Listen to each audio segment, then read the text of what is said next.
Right. సికింద్రాబాద్కి సంబంధించి ఏదైతే మాకు మల్కాజ్గిరిలో కలిపినటువంటిది ఏదైతే ఉన్నదో దాన్ని వెంటనే విస్మరించుకోవాలి ప్రభుత్వం అని చెప్పి ఈరోజు తలసాని శ్రీనివాస్ గారి ఆధ్వర్యంలో ఒక ర్యాలీ ప్లాన్ చేసిరు. అటు పార్టీలకు అతీతంగా కూడా కొంత రావాలి అని చెప్పి కార్పొరేటర్లు సైతం పిలుపునిచ్చినటువంటి పరిస్థితి చూసినాం. అయితే ఇదే తరుణంలో అక్కడ సికింద్రాబాద్లో వచ్చినటువంటి వాళ్ళందరినీ అరెస్ట్ చేయడం కావచ్చు, ఇక ఇక్కడ భవన్ నుంచి బయలుదేరకుండా వీళ్ళందరినీ భవన్లోనే బంధించినటువంటి పరిస్థితి. ఒక మాజీ మంత్రిని గేటు దగ్గర నించోబెట్టి దాదాపు ఒక అర్ధగంట సేపు కార్ని ముందరికి గదలనీయకుండా చేసినటువంటి పరిస్థితి చూసినాం. మాట్లాడదాం మనతో పాటు అబ్దుల్ కలీం అన్న ఉన్నారు. అన్న, ఏంది ఈ సంస్కృతి ఏంది, ఈ కథ ఏంది? ఒక మాజీ మంత్రి అని చూడకుండా ఆ రోడ్డు మీద నించోబెట్టడం ఏంది ఈ కథ? ఏం చెప్తారన్నది? ఇప్పుడు ఉదయం 7:30-8 గంటలకు నేను alpha hotel Secunderabad railway station దగ్గరికి వెళ్ళడం జరిగింది. అక్కడ ఎస్హెచ్ఓ రాంబాబు గారు అనుకుంటా బండ బూతులు తిట్టుకుంటా, రోడ్డు పొంట వేరే పనులు పోయేటోళ్ళని కూడా చూడకుండా వాళ్ళు మీటింగ్ వచ్చిన వాళ్ళని చెప్పేసి అందరినీ పశువుల కంట హీనంగా బండ్లు ఎక్కియడం చూడడం జరిగింది అక్కడ. దేని గురించి? ఇదేమన్నా మనకు ఏమైనా కర్ఫ్యూ ఉందా ఇక్కడ, లేకపోతే ఏమైనా ఎమర్జెన్సీ డిక్లేర్ అయిందా? ఇంద్రమ్మ పాలన అంటే ఇదేనా? శాంతి ర్యాలీ అని అక్కడ పదం వాడిన తర్వాత కనీసం అక్కడ ఈ ప్రోగ్రాం ఏం జరుగుతుందని కనుక్కోకుండా పొద్దున్నే రైల్వే స్టేషన్ నుంచి మొదలు పెడితే సప్తగిరి థియేటర్ నుంచి క్లాక్ టవర్ దగ్గర వరకు 2 వైపులు పరిచేసారు పోలీసులను. ఇది ఏమైనా యుద్ధం జరుగుతుందా? ఇది ఏమైనా ఇండియా పాకిస్తాన్ బార్డరా? సికింద్రాబాద్ అన్నది 1945లోనే ఫస్ట్ మున్సిపాలిటీ అయింది. తర్వాత 50లో దాని సొంత కార్పొరేషన్ అయింది. 1950లోనే సికింద్రాబాద్ సొంత కార్పొరేషన్ అయింది. 1950లో 1960లో as per 1955 Hyderabad corporation act ప్రకారంగా 1960లో హైదరాబాద్ కార్పొరేషన్తో మర్జ్ అయింది. అంటే దానికి ఒక చరిత్ర ఉంది. నువ్వు నగక మొన్న ఒక జోన్ తయారు చేసుకొని మల్కాజ్గిరిలో సికింద్రాబాద్ వెళ్తా అంటే పిచ్చోళ్ళ. సికింద్రాబాద్ చరిత్ర తెలుసా నీకు?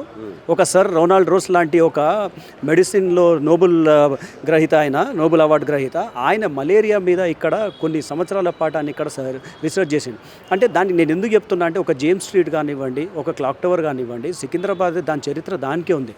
సో దానికి ఉన్న కార్పొరేషన్ మా రైట్స్ అయ్యి, సికింద్రాబాద్ కార్పొరేషన్ అన్నది అది రైట్. అది నువ్వు దాన్ని ఇగ్నోర్ చేసేసి మేము దాని గురించి మేము ప్రొటెస్ట్ చేస్తున్నాం, ధర్నా చేస్తున్నాం, ఓ పెద్ద ఉగ్రవాదులాగా మేము ఏదో బుల్లెట్లు కర్రలు పట్టుకొని వస్తున్నామంటే ఇట్లాంటి అరాచకాల పాలన ఇట్లా అటు పెడితే అర్థం చేసుకోవచ్చు. సరే, ఏదో ఇక్కడ లా అండ్ ఆర్డర్ దెబ్బతింటుందని మేము ఏం చేసినాం? శాంతి ర్యాలీ అని చెప్పిన తర్వాత దానికి అర్థం తెలియదా? సిగ్గు శరం లజ్జ ఎవరికైనా అర్థమవుతుంది కదా సింపుల్ భాషలో.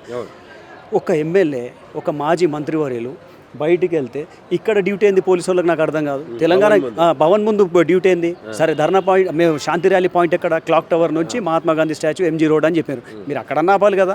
ఇక్కడ నుంచి ఇంటికి పోయేటోళ్ళని పోనిస్తలేరు, లోపలికి వచ్చేటోళ్ళు లోపల రానిస్తలేరు. ఎవరో డీసీపీ మేడం ఫోన్ చేస్తున్నా అంటుండే ఆయన సిఐ. డీసీపీ మేడం అర్ధగంట నుంచి ఫోన్ చేస్తూనే ఉన్నాడు. సార్ లోపల బండ్లో కూర్చొని ఉన్నాడు. తలసాని శ్రీనివాస్ యాదవ్ గారిని మీరు అర్ధగంట నుంచి మీరు అక్కడ బయట కూర్చోబెట్టారు. సరే, మీరు ఎస్కాట్ ఇచ్చి ఇంటికి పంపించండి అంటే అది కూడా చేస్తలేరు. మీరేం చేస్తారు మరి? మీరు తోడుగన్నా పోండి. ఆయన ధర్నా దగ్గర పోతలేడంటే మీరు అర్థం చేసుకుంటారు. అంటే నేను ఏమంటున్నా అంటే, ఇంత అభద్రత భావంతోనే, ఇంత సంకుచిత మైండ్ సెట్తోనే రేవంత్ రెడ్డి చేసే ఈ అరాచకాలు ప్రజలందరూ గమనిస్తున్నారు. ఆయన ఏం అవసరం వచ్చింది? ఫస్ట్ ఆఫ్ ఆల్ అసలు ఇక్కడ అవసరం లేని చోట ఇవాళ ఇంత క్రియేటివిటీ ఎందుకు చేసుకున్నాడు అంటే, నువ్వు ఏ రేంజ్లో భయపడుతున్నావు అన్నది నీకు అర్థమైంది. నువ్వు ఒక పెద్ద ఫెయిలియర్ అని నువ్వే ప్రూవ్ చేసుకున్నావు. ఇవాళ నువ్వే బీఆర్ఎస్ పేరు చెప్తే అనుకుతున్నావు నువ్వు. ఇవాళ ఇదే పెద్ద నిదర్శనం. సో నేనేమంటున్నా అంటే, ఆయన ఎన్ని అడ్డంకులు సృష్టించినా, ఆయన ఎన్ని అరాచకాలు చేసినా మేము మళ్ళీ ఇదే రియాక్షన్ ఉంటుంది మాది. ప్రజల పక్షాన పోరాడుతూనే ఉంటాం. సికింద్రాబాద్ కార్పొరేషన్ వచ్చేదాకా ఈ ఉద్యమం ఆగదు. ఇప్పుడు శాంతి ర్యాలీ అని చెప్పారు మీరే. ఈ శాంతి ర్యాలీకే వాళ్ళు పర్మిషన్ ఇవ్వకుండా అక్కడికి వచ్చిన వాళ్ళని అందరినీ భయభ్రాంతులకు గురి చేసి వాళ్ళని అరెస్ట్ చేసి ఈడ్చుకెళ్ళిపోయినటువంటి పరిస్థితి మీరు కూడా కల్లారా చూసినా అని చెప్పారు. ఇక్కడ చూస్తే మాజీ మంత్రులను సైతం, ప్రజెంట్ ఎమ్మెల్యే ఆయన, వాళ్ళని సైతం ఇక్కడి నుంచి గేట్ దాటనిచ్చేటటువంటి పరిస్థితి లేదు. ఇంకా నమ్మకం ఉందా చేస్తామని? ఇప్పుడు సిస్టమ్ తెలియని సిస్టంలో ముఖ్యమంత్రి చేస్తే ఇట్లుంటుంది. నేను చెప్తున్నా కదా, కనీసం సిస్టమ్ తెలియకపోయినా కూడా ఒక సిస్టంలో దిగిన తర్వాత అరే భయ్ ఈ సిస్టమ్ ఇట్లుంటుందా అని నేర్చుకునేటోడు చూసినా కానీ, ఈ సిస్టమ్ తెలియనోడు సిస్టంలో దిగి సిస్టమ్ని మొత్తం సర్వనాశనం పట్టించిన ఇక్కడనే చూస్తున్నాను నేను. అంటే నువ్వు పోలీస్ వ్యవస్థ మొత్తం బస్టు పట్టించినావు నువ్వు. మొన్న నాకు చాలా బాధేసింది సజ్జనార్ గారి స్టేట్మెంట్ చూస్తే. సజ్జనార్ గారి స్టేట్మెంటు అంటే పట్టుకొస్తామండి, సజ్జనార్ గారు ఎంత మంచి ఒక ఐపీఎస్ ఆఫీసర్ ఆయన స్టేట్మెంట్ చూసిన తర్వాత ఆయన పదాలు చూస్తే తెలిసిపోతుంది ప్రెషర్లో మాట్లాడుతున్నట్టు. అంటే నువ్వు ఒక సొంత డిపార్ట్మెంట్లను కూడా నువ్వు మిగతా వర్గాలను కూడా నువ్వు సైడ్ లైన్ చేసి నువ్వు మేనేజ్ చేస్తున్నట్టు క్లియర్గా అర్థమవుతుంది ఇక్కడ. So Revanth Reddy home ministry portfolio తన దగ్గర పెట్టుకొని ఎప్పుడు ఒక పద్ధతిగా రివ్యూ పెట్టకుండా ఆదరబాదర మీద తెల్లారులేస్తే ఐపీఎస్ ట్రాన్స్ఫర్లు, తెల్లారులేస్తే ఐఏఎస్ ట్రాన్స్ఫర్లు, పోలీస్ ఇన్స్పెక్టర్ల నుంచి కానిస్టేబుల్ ఎస్ఐల నుంచి ట్రాన్స్ఫర్లు, మంచిగా పనిచేసేటోళ్ళను అటాచ్ చేసి పడేసుడు, మళ్ళీ చేస్తే ఆయనకు చెంచగిరి చేయాలి, లేకపోతే ట్రాన్స్ఫర్లు. అంటే ఏంది ఇది? నియంత పాలన, డిక్టేటర్షిప్ ఇది ప్రజాస్వామ్యం. ఇది ఎన్ని రోజులు చేస్తావు నువ్వు? 2 సంవత్సరాలు అయిపోయింది కదా, ఇంకో 2 సంవత్సరాలు ఓపిక మేము కూడా ఓపిక. పోలీసులు ఏం చెప్తున్నారన్న? మీరు వాళ్ళు అడుగుంటున్న పరిస్థితిలో మీరు కూడా క్వశ్చన్ చేస్తూ ఉన్నారు, అసలు దేనికోసం ఆపుతున్నారు అని. మేము ఎస్హెచ్ఓ గారిని అడిగితే డీసీపీ మేడం ఆపమని చెప్పారు అని. మేమేమంటున్నాం, అర్ధగంట నుంచి డీసీపీ మేడం అదొకటి ఎందుకు చెప్తున్నారు? తలసాని శ్రీనివాస్ యాదవ్ గారితో మీకు వచ్చిన ఇబ్బంది ఏంటి? ఆయన ఇంటికి వెళ్తున్నారు, సరే మీకు నమ్మకం లేకపోతే మీరు ముందు ఒక ఎస్కాట్ బండి ఇచ్చి పంపించండి, లేకపోతే మీరే సీనన్న బండిలో ఒకరు ఎస్ఐ గారిని కూర్చోబెట్టి తీసుకెళ్ళండి, ఆయన ధర్నా పాయింట్కి వెళ్తే మీరు అరెస్ట్ చేయండి, లేదంటే ఇక్కడ నుంచి అరెస్ట్ చేయండి. అన్నీ మేమే చెప్తున్నాం. ఇక్కడ నేను ఫస్ట్ టైం చూస్తున్నా పోలీసులు ఇబ్బంది పెడుతున్నారు, పోలీసులే ఇబ్బంది పెడుతున్నారు. ఇక్కడ ధర్నా లేదని ఇక్కడ ప్రెస్ మీట్ అయింది, అందరు ఇళ్ళకి వెళ్ళిపోయినారు, 12 దాటింది, ఆయన ఇంటికి వెళ్తున్నారంటే కూడా ఆపమన్నారు. డీసీపీ మేడం ఆపమన్నారు, వీళ్ళు ఎందుకు ఆపినారో తర్వాత మళ్ళీ అల్టిమేట్గా మీరు వచ్చి. అంటే నేనేమంటున్నా అంటే జస్ట్ సీఎం గుడ్ బుక్స్లో ఉండడానికి, సీఎం చెప్పినట్టు సార్ మీరు నిన్న మాకు ఆర్డర్ ఇచ్చారు, మేము ఈరోజు మేము కంటిన్యూ చేస్తామని చూపించుకోవడానికి మాత్రమే ఇదంతా జరిగింది తప్పించి ఎక్కడ కూడా పోలీసులు తమ విధులు సరిగ్గా నిర్వహించారని మాత్రం నేను అస్సలు అనుకోను. ప్రెషరైజ్డ్గా నడిచిన కార్యక్రమం ఇది పోలీసు వాళ్ళది. మీరు ఎందుకు వచ్చినారు ఆయన బండి ముందుకి? ఆయన సరే మీ ధర్నా దగ్గర మీరు ఆయన దిగుతున్నాడు, ధర్నా స్టార్ట్ అయిందంటే మీరు వలబండండి, తీసుకెళ్ళండి, ఏదని చేయండి. ఆయన తెలంగాణ గేట్ ముందు మీకేం పని? మీ పోలీస్ స్టేషన్లలో పని చేయకుండా. అంటే నేనేమంటున్నా, బయట జరుగుతున్న అసాంఘిక కార్యకలాపాలు, లేకపోతే క్రైమ్ రేట్ పెరుగుతుంది, లేకపోతే బయట ఏమన్నా యాంటీ సోషల్ ఎలిమెంట్స్ ఉంటే ఈ కాన్సన్ట్రేషన్ దాని మీద పెట్టండి. అన్నీ మానేసి ఒక అపోజిషన్ పార్టీ హెడ్ ఆఫీస్ ముందు పోలీసులు మొత్తం ఇక్కడ పర్చేసి ఏ రకమైన ప్రజాస్వామ్యం ఇది? మొహబ్బత్ కి దుకాన్ అంటాడు కదా రాహుల్ గాంధీ, ఇదేనా నీ దరిద్రమైన మొహబ్బత్ కి దుకాన్? ఏమైనా సిగ్గుందా? పత్రికా స్వేచ్ఛ మీద దాడులు చేసుకుంటా ఇది మొహబ్బత్ కి దుకానా? ఏమైంది? మీరు ఆదర మీద రాత్రి వరకు కూర్చొని సజ్జనార్ గారు కూడా సీసీఎస్కి వెళ్ళి ఏందేందో రాపిచ్చేసి మెజిస్ట్రేట్ ముందు కూడా మీకు రిమాండ్ ఎందుకు రిజెక్ట్ అయింది? బాధితుడు స్టేట్మెంట్ లేని రిమాండ్ ఎట్లయితుందని నాకు అర్థం కాదు. మరి బాధితులను పెట్టాలిగా.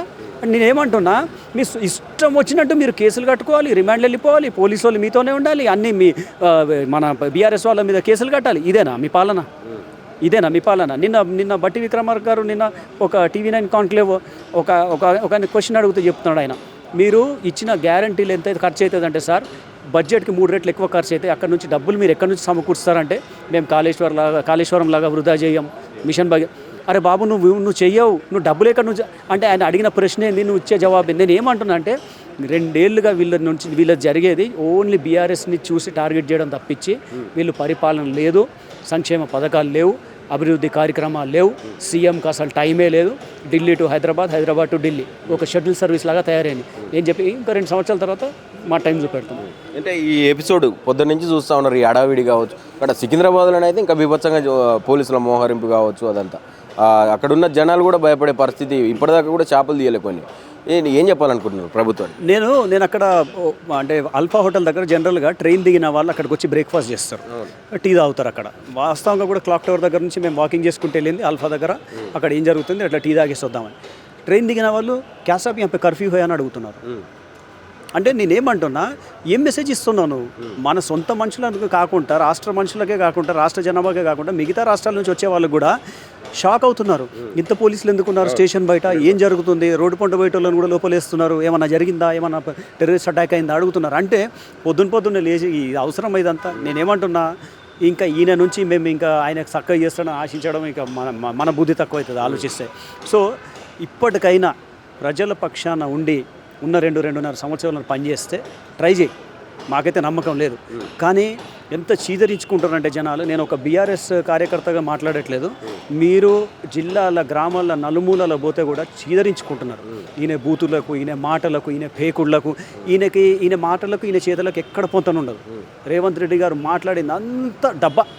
అంత డబ్బా అది ఎంటీ డబ్బాలో రాలేసి లొడ తర్వాత ఏముండదు ఇక మళ్ళీ సాయంత్రం మళ్ళీ ఏదో ఒకటి నేను మీరు చూసిర్రు చనక కొరాట బ్యారేజ్ని దాన్ని కేసీఆర్ గారు 95% పూర్తి చేసి దాన్ని ట్రయల్ రన్ చేసి ఖానాపూర్ బోధు ఆదిలాబాదు 70,000 ఎకరాలకు సాగునీరు అందించడానికి చేపట్టిన కార్యక్రమ ప్రాజెక్ట్ అది. నువ్వు పోయి రిబ్బన్ కటింగ్ చేస్తావు నువ్వు అంటే నేను ఏమంటున్నా ఇప్పటికి 2 సంవత్సరాల తర్వాత కూడా మా సార్ చేసినవి కంప్లీట్ చేసి రిబ్బన్ చేస్తావు 5% 10%. నువ్వు సొంతంగా ఏం చేసినావు 2 ఇయర్స్లో ఒక ప్రాజెక్టు చెప్పు, ఒక ఇటుక ఎక్కడ వేసినావు చెప్పు, కొత్త సంక్షేమాలు ఏమైనా తెస్తే చెప్పు, హైదరాబాద్లో కనీసం ఒక చిన్న నాలా పని చేయించినావా చెప్పు. అంటే నేను ఒక సగటు మనిషిగా హైదరాబాద్కి ఒక సిటిజన్గా నేను నా రైట్స్ ఉన్న ప్రకారంగా అడుగుతున్నా, ఎక్కడన్నా కనీసం 1 కిలోమీటర్ రోడ్ వేసినావా? చెత్త తీస్తలేరు బ్రదర్, రోడ్ కాలనీలలో బస్తీలలో చెత్త తీస్తలేరు. అంటే నేనేమంటున్నా కార్పొరేషన్ పడికేసింది, జిహెచ్ఎంసీ మేయర్ అసలు ఉన్నదా లేదా కూడా ఎవరికి తెలియదు, మంత్రులు ఎవరికి వాళ్ళ గొడవల వాళ్ళే అయిపోతుంది. ఆ ఎన్టీవీ ఎపిసోడ్ మొత్తం చూసినాం. తర్వాత మళ్ళీ ఏదో ఒక రాత్రి లేచి వచ్చి ఏమంటాడు, ఈ సిగ్నల్ దాటిన వాళ్ళను ట్రాఫిక్ ఉల్లంఘన చేసిన వాళ్ళని డైరెక్ట్ అకౌంట్ నుంచి డెబిట్ చేస్తాం. మనకేమైనా దిమాగ్ ఉన్నదా, మనం ఏం మాట్లాడుతున్నాం?